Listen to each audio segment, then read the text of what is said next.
Hello and welcome back to the IAU podcast featuring athlete interviews and ultra running news.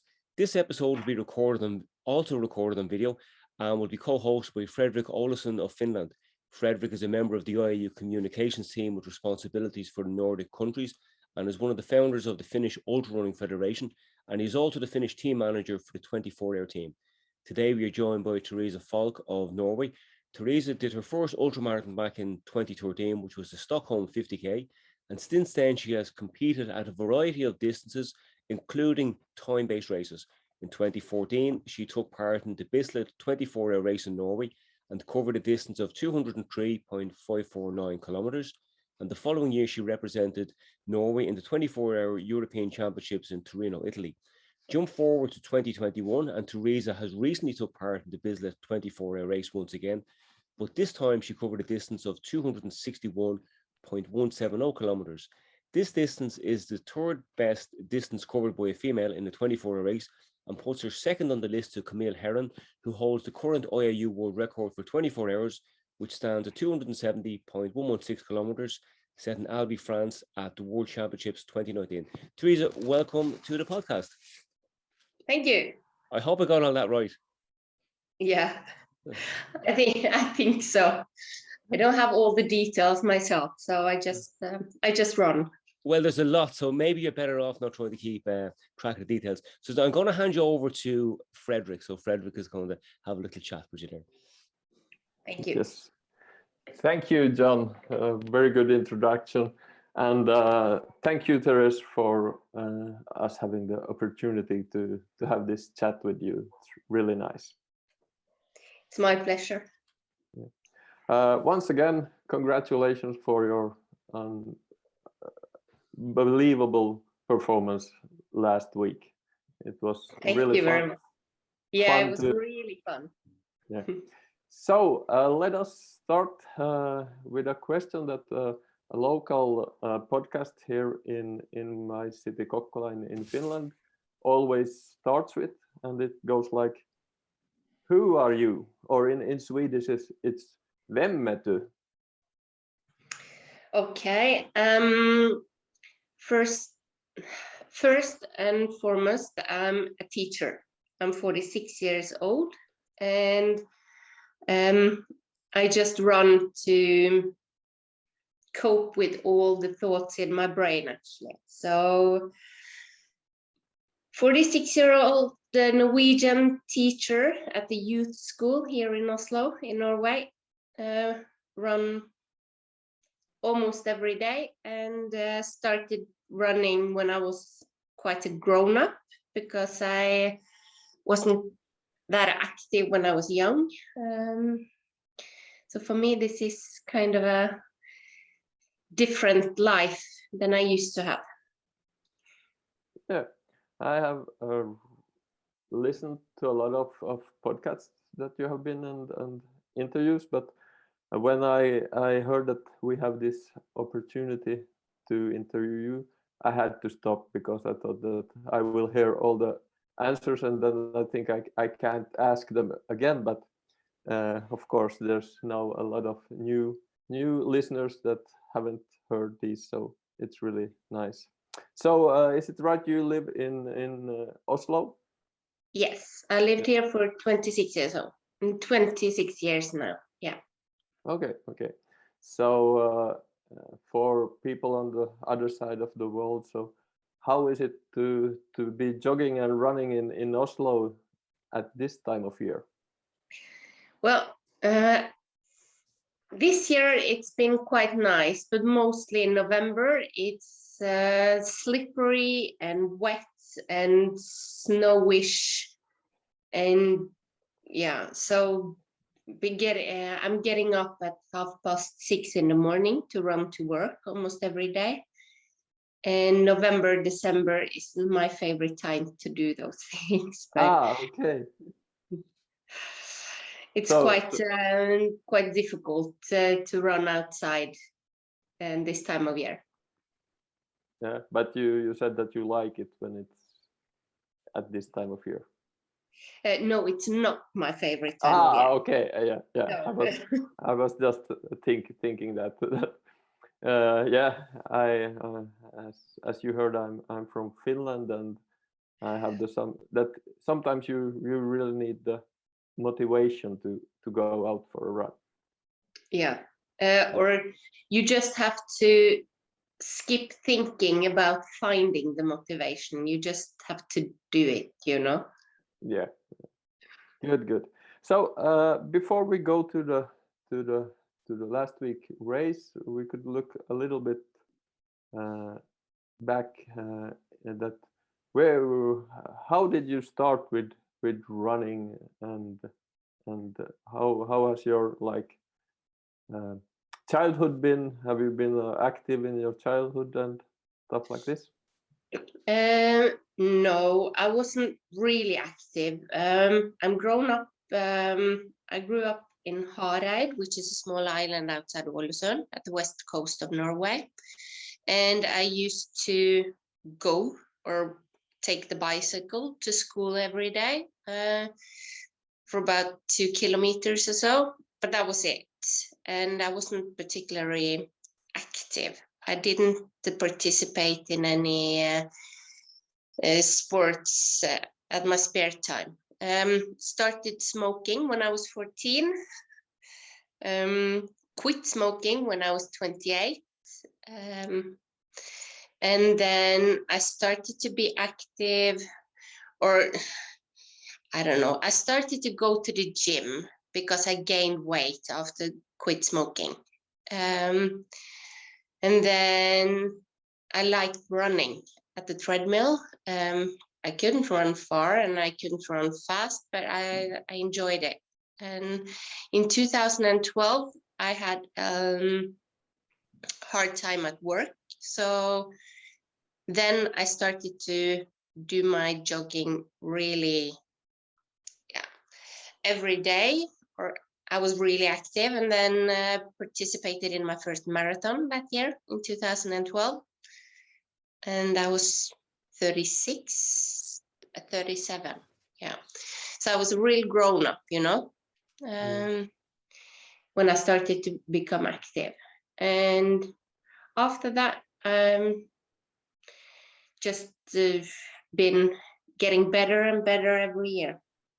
So it's kind of like I saved all the energy for my older days. Yeah, it's I would say that it's quite common in the ultra marathon among ultra marathoners that we weren't a lot of my friends weren't active in the young age. We were sitting in the bars and smoking, and then when we get old, we found it a new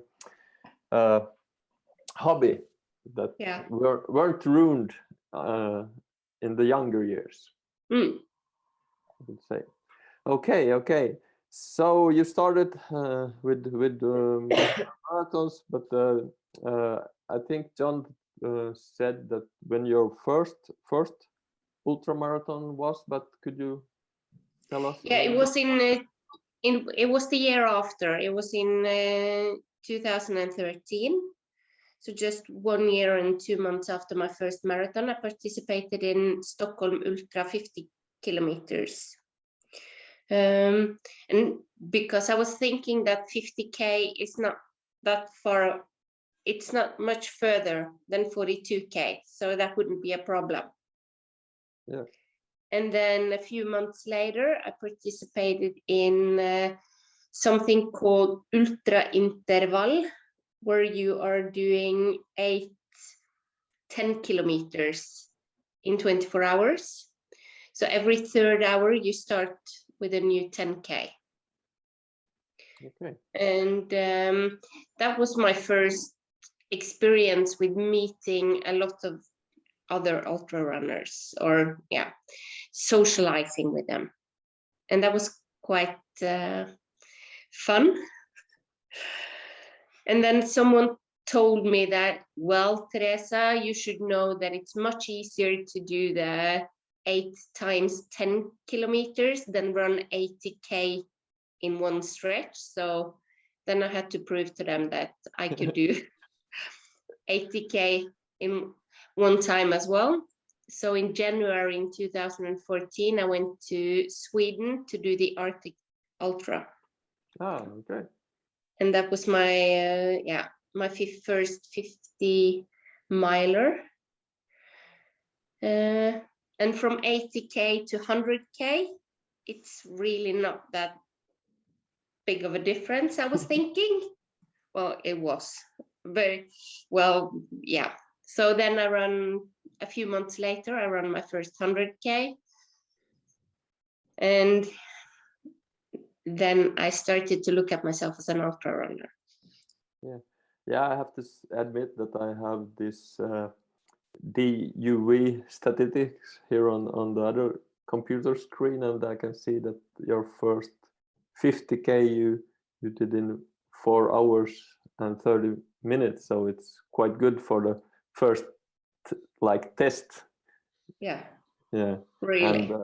And your 100K you did also under 10 hours 9:28, so that's very impressive for just for testing. Just for testing, yeah. Yeah. Maybe I have some kind of talent. I don't know. Yeah. I think I must have some kind of talent. I think we could agree on that. Yeah. Yes. Okay. Yeah. You said there that you met the ultra running, the socializing with the ultra runners. How important would you say that is for your can we call it hobby or your your Yeah, it's my hobby, and yes, we can. It's really important. I was thinking about it the other day. I wouldn't be standing at Bislett just around 261K if it hadn't been for that one weekend in Halden in 2013, because they included me in such a nice way. They knew each other, and I was coming there as a rookie, and I didn't know anybody, and they were saying, okay, please, Therese, come join us. You can sleep here next to me. And everybody was sharing everything. And then some guy picked up that I liked, what kind of candy I liked. So he went to the store. When he went to the store, he just picked up some candy for me as well, as a nice gift. And I felt included, and it was something about being seen just as a person, where all we had in common was the joy of running. And that's what I love about ultra running, is that you can meet people who are so completely different from you, but we have this one thing in common that bind us together as a community. And I think it makes me proud of being an ultra runner. I fully follow your thoughts there, and I think that is a lot of ultra runners who feel the same way. Okay, if we go closer now to your last week race, how much do you, or if we started, do you have a coach? No. You don't have a coach. Do you have a like a training schedule that you follow, training program? No. And you just run the world second best women's result in 24 hours. That's quite amazing. Yeah, it's quite amazing. I don't have a plan. I call myself lapskaus runner. Lapskaus is a Norwegian dish where you put everything in a pot that's leftovers from the weekend. Yeah, it's very good. A very Yeah, good it's dish. like, yeah, it's like a soup runner. I don't know. I just run. I go out the door, and most of the time when I walk out the door with my training clothes, it's for running to work and then home again after work. But when I'm doing it all the other times, I don't know what I'm supposed to do. I don't know if I'm going on a 10K or if it's going to be a 30K or a 50K. Sometimes it can be, very seldom, but sometimes it can be intervals. I don't like doing those speed trainings because it's hard. And sometimes I go to the gym to work on a treadmill, and then I never know how it's going to be before the workout has ended. It just, yeah, something happens during the time I'm on the treadmill. Yeah, it sounds very interesting. And I was thinking about asking this question a little bit later, but maybe it's a good point now. Do you think it's because in a 24 hours race or longer, it's very much about your head, the mental side of it? Yeah. And yeah, I think not most of it. I think my form, that I'm such a good runner, is because I listen to my body. I think I am quite smart in the way I work out, because if I have a really crappy day in my head and I need to steam off in some kind of way, I can run fast. If I have a different kind of crappy day where I'm tired and exhausted, I can have a slow short run. And I adjust my workout to my everyday life. And it's more important for me being a good teacher and function in everyday life than being a good runner. But I think because of my thinking that way, I also become a good runner because I don't kill my vibes. And then I can use the mental bit when I'm standing in this or running in 17 hours and I have like 7 hours left of the race. And I can think, well, this is the same as a shitty day at work where all I want to do is go home and crawl to bed and sleep for a lot of hours. Well, I can do it at work. I can do it here. It's, yeah, I can cope. And am I right that when you are your own coach, or you are the person who is saying, okay, today I will have a slow day, today I will have maybe a little bit of intervals, then you learn more about yourself and you can use this during the races also?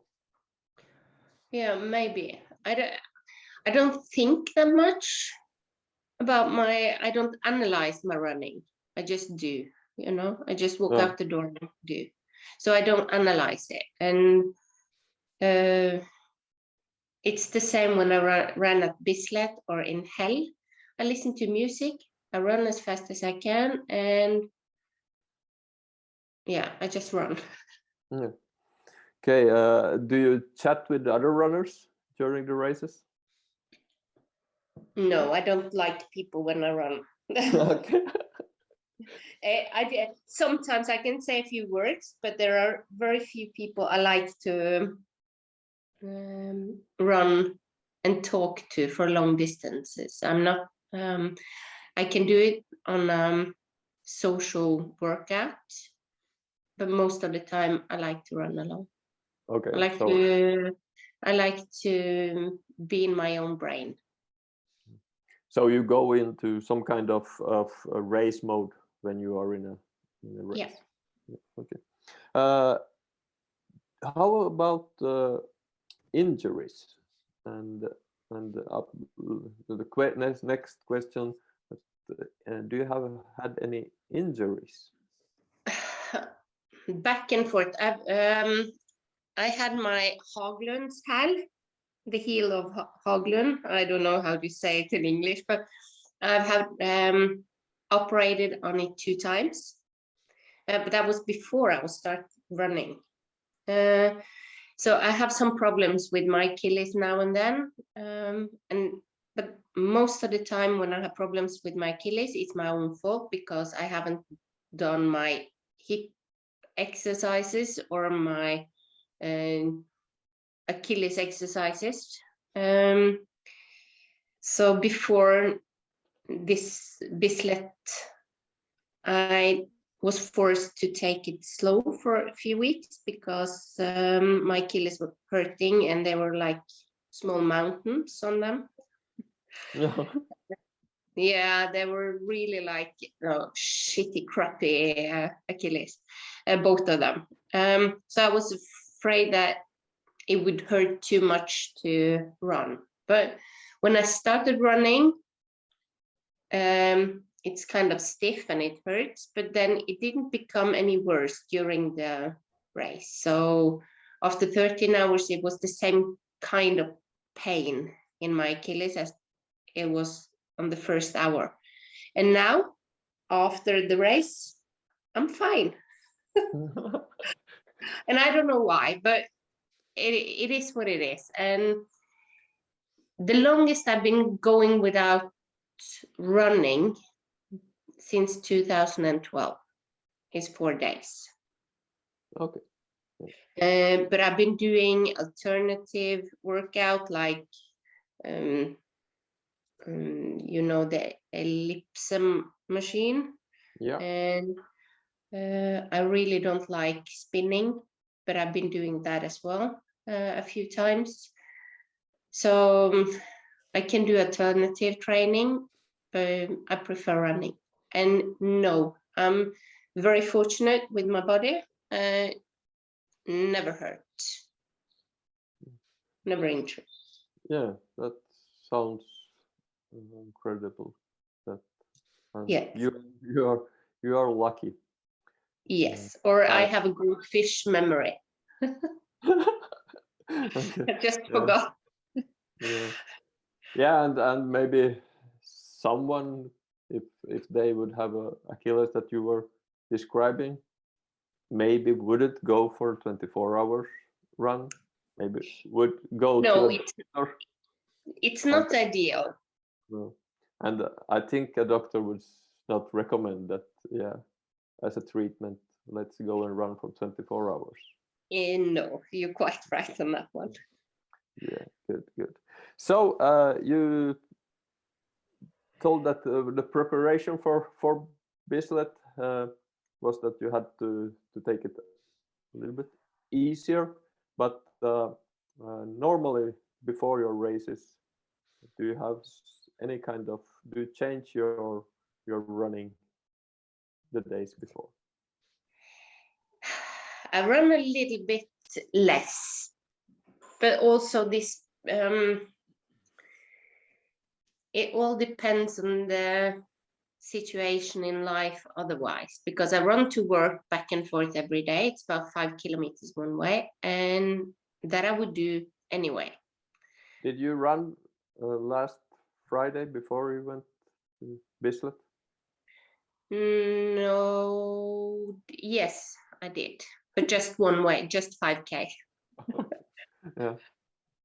Yeah, okay. That's someone would maybe say that it's good to have a little bit of rest, but you have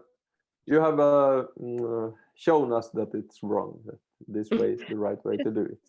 Good. No, I want to show you that there is no right or wrong way. It's listen to your own body, and but don't listen too carefully. Yeah. Okay. then during the race, how was the race? Do you have run quite many 24-hour races already? So I think you know the drill. Yeah, I know the drill, and I know that it would be really hard at 16, 17 hours. In Belfast or in Romania, in Timișoara, I don't remember if it was the World Championship or the European Championship. I sat down after 16, 17 hours one year, and I didn't get up. And I'm still pissed at myself for that. And that is really important to remember at 16, 17 hours when you are so tired and everything hurts and you just want to go home and sleep. You need to think that, well, it's worth it. It's just a few more hours, it's worth it. And my goal when I go into a 24-hour race is always just to stand for 24 hours. If I can run for 24 hours, I will come far. I don't know how far, but if I keep jogging for 24 hours, I will come a good distance. So that is always my goal. I don't have like, oh, I want to do 250, I want to do 260, but I want to be there for 24 hours. And this time I was thinking to start, I was planning to start really, really slow. And I thought I was starting quite slow as well. And then it was quite easy. And then after a few hours, it was still kind of easy. So I thought, okay, I keep going for 100 miles and see if I can do a little bit better time at 100 miles than I did in Hell in September. So I did 4 or 5 minutes better time this year. And no, this time at Bislett at the 100 miler. And then I still had some energy. So I was trying not to slow down too much afterwards. Just keep on at the same pace. And I also try not to go to the toilet for more than 3 or 4 times. And this time I went to the toilet only 2 times. That's a new record. I'm looking here at your lap times, and it's unbelievable. I've just found. Okay, here is maybe your second toilet round, because all the other times are almost the same. So it's unbelievable how steady pace you have been doing. And yeah, Tracy from the US Ultra Association, I don't remember her last name, but Tracy was sending me graphic picture where they've been comparing the 10 best races, 10 best performances at 24-hour, and mine is I'm so even, I'm so steady compared to the rest of them. Yeah, it's unbelievable when I look at it's that. Kind of cool. Yeah, and I think that is also a good strategy. And if I have understood that is maybe also the that you talk about a lot, löp som en jänta, run like run like a girl. Yeah, that you start the right pace and then you just keep up the same pace. Yes. Okay, so you may be told or already told, but at what part of the race last weekend, you noticed that you are going to go really far? When did you start to believe that, okay, this you will do the new record? It was after 20 hours. I don't remember. I actually wasn't thinking that much about it until the last hour or something, when I saw that, shit, I'm going to go beyond 260. That is quite amazing. So then I tried to speed up a little bit, so I was sure I was going at 260. Okay. So did you have anyone who were like telling you about all what? No. Is it so that you don't like that somebody comes and tell you that if you run next 4 hours in this and this phase, you will have the European best performance or stuff like that? Yeah, no, I don't like it, because I try, I come, how to say this? I am running against myself, and I'm my own biggest competitor. So for me, as long as I can be running as good as I can, I mean, really as good as I can, and I try every time to do my very best, then I should be pleased anyway. So even though I've been, if I had been at 269, for example, this time, I would be really, really, really proud, and I wouldn't have any regrets that someone didn't tell me, well, you're going to take the world record if you just speed up a little bit, because I do my best, and in my mind, there is no way that I could have done better this time than I did. I did a perfect race, and maybe next time I do a perfect race again, and maybe it's going to be better, maybe it's not. But as long as I do my best, and I don't know, I don't like when people are telling me, do this. I'm quite stubborn. I've met a lot of ultra runners, and as John mentioned, I've been part of the Finnish 24-hour team in the 4 latest championships, and I noticed that there is a lot of different kind of runners. Somebody who loves to have all kind of graphics and lists, and they need to know exactly at what speed they are running and how long the next round should take. And I have to say that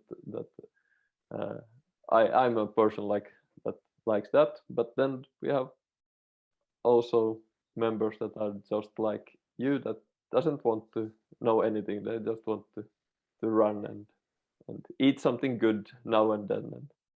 I don't eat anything. So, I just drink. I drink okay. and take. I drink my the Morten eller Maurten, and I take some gels now and then just to have some. I don't know, refreshment or whatever. But no, I don't drink anything. No soda, no Coke or Fanta or anything. Just Mate. And you are able to do that for 24 hours. You don't have any problems with stomach and stuff like that. No, after I started with that, my stomach became much better. So I haven't been throwing up since I started doing that. And if I have something with the sparkling water type of thing, then my stomach go crazy.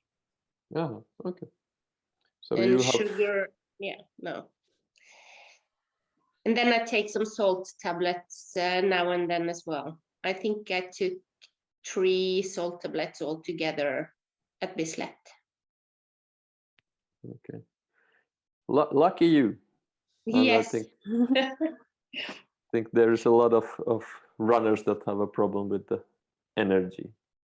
So Yeah, but you need to make it as easy as possible, and also if you want to cut time, you need to the time that you are doing on eating and all that stuff, don't have a lot of things to choose from. yeah, You just need to have I actually have a plan with my drinking. I drink every 40th minutes approximately, and then I drink about 250 milliliters. So it's a little less than they are recommending, but for me it's okay. And then I take a gel now and then, every 3rd or 4th hour or something. yeah. Okay. How about the shoes? Carbon shoes. Yeah, this time because of my Achilles, there was only one pair of shoes that my football allowed me to wear. And that was old pair of Nike Vaporfly.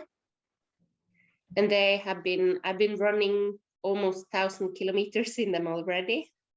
So they were supposed to be worn up or used or whatever. But for me, as long as they're comfortable at the heel, at the Achilles, they were fine. But I've been running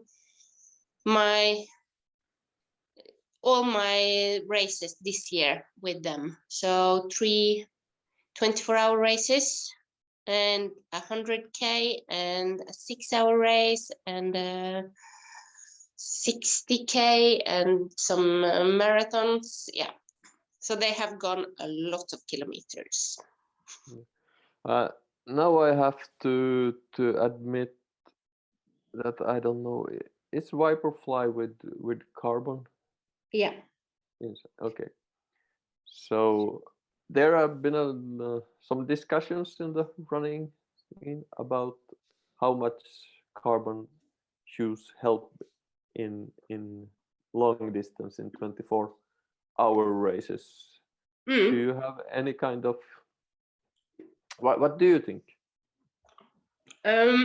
Maybe, but I think the mental, the psychological effect is more important. Yeah, that if sounds. If you believe that they are giving you a good bounce, then yeah. Yeah, that's good. Because these ones are supposed to be worn out. Yeah, You know, they are supposed to be good for 600 kilometers or something. And when I started at Bislett, I've been running in them for maybe 1,000 kilometers already. Yeah, and what I have understood that the carbon effect should be there anymore after that. So I think it's all in the brain. Yeah, good. And as long as they are pink, it's okay with me. Yeah, okay.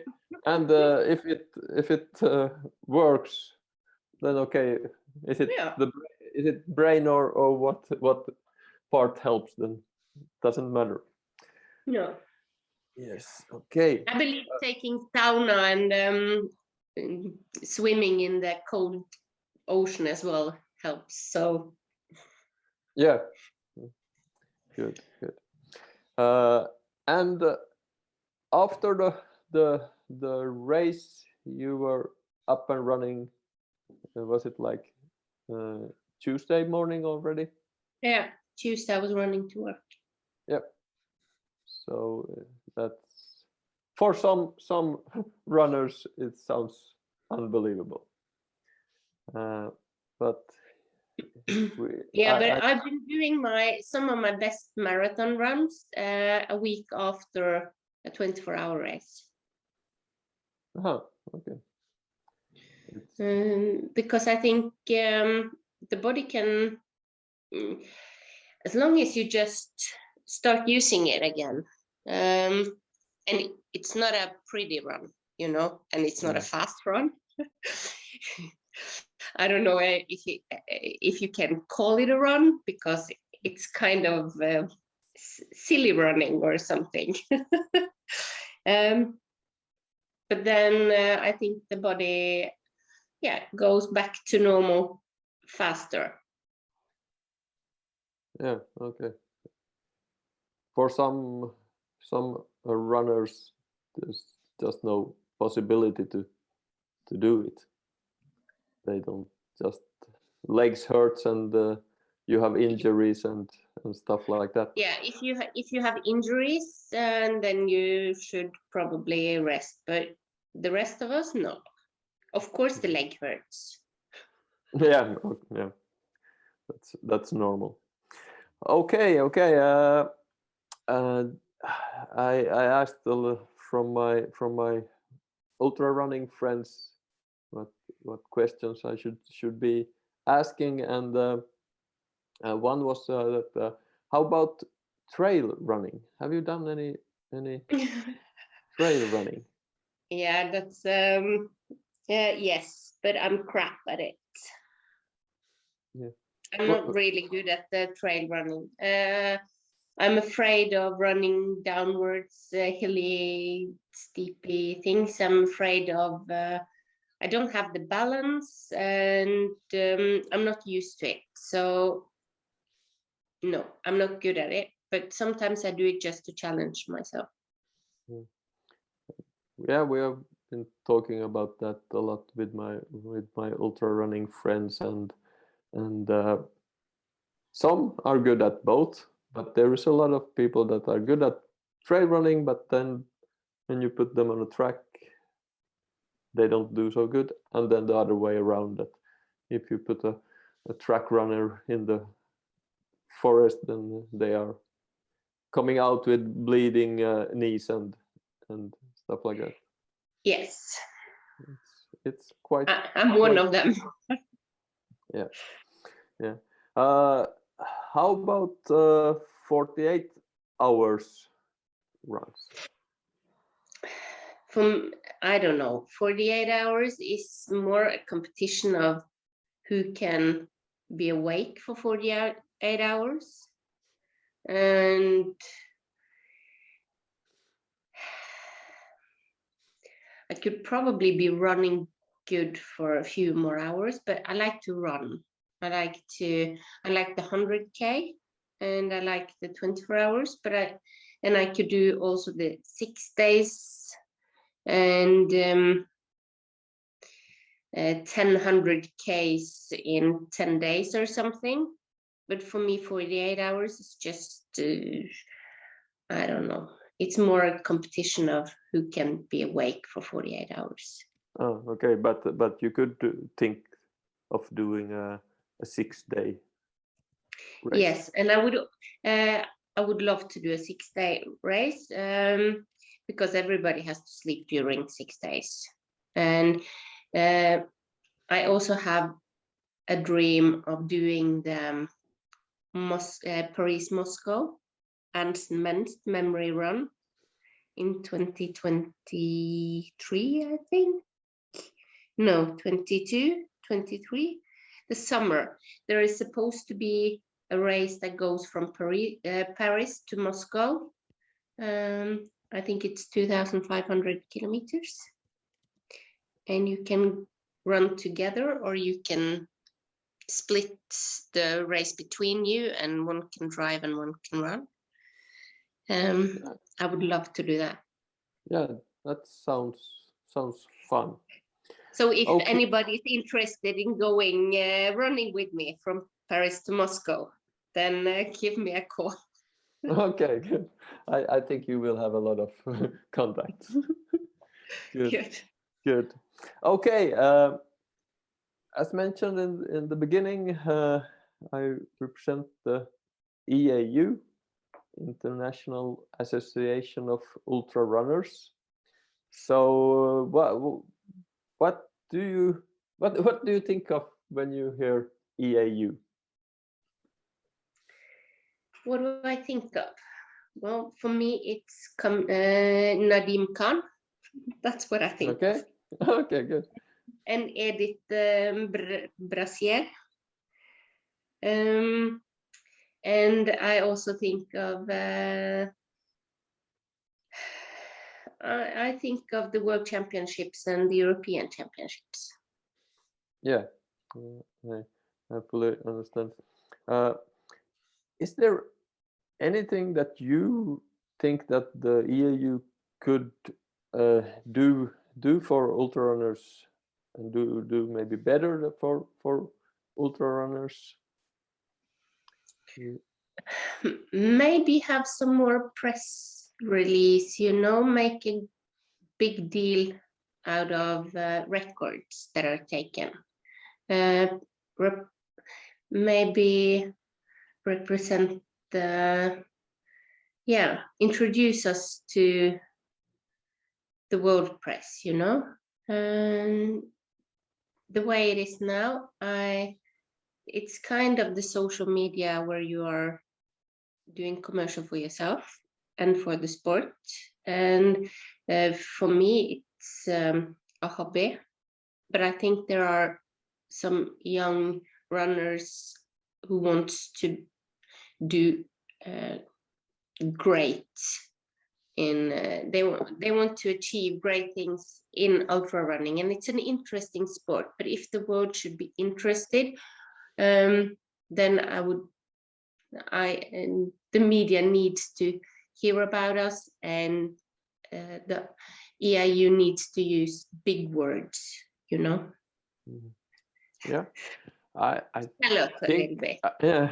I think that this is something that we at IAU work with now, and with this communication committee where I started for a couple of months ago, and what we are doing right here now is like one part of that. Mm. We And I really appreciated it. So it's a good thing, and I like that you asked me that question.